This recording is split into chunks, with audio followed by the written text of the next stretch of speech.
আজকে আমরা কয়েকটা জিনিস দেখবো, কিভাবে টাস্ক ম্যানেজার ওপেন করা যায়, সিস্টেমের ইনফরমেশন আরো কিভাবে পার করা যায়।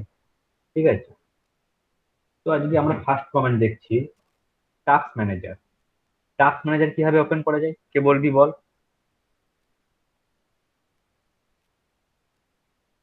হ্যালো। হ্যাঁ মাসুদ বল। Control alt delete. একদম very good. Alt control del দিয়ে আমরা টাস্ক ম্যানেজার ওপেন করতে পারি। ওকে,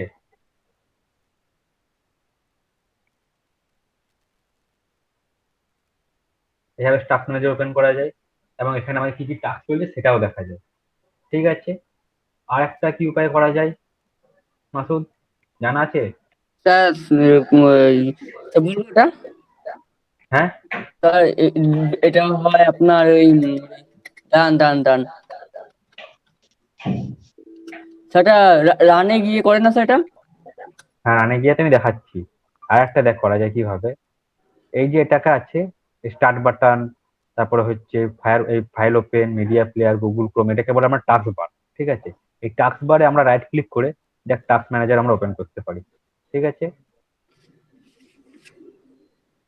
কি বললাম, এই টাস্ক বার, এটাকে আমরা বলি টাস্ক বার।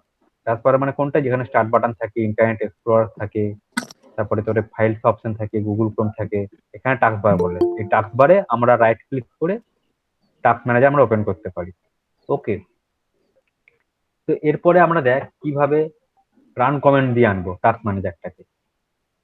কি টাইপ করব, TASK MGR, task manager, TASK MGR, দেখ টাস্ক ম্যানেজার ওপেন হয়ে গেছে। ওকে, টাস্ক ম্যানেজার ওপেন করার জন্য কমান্ডে কি হলো, TASK.MGR।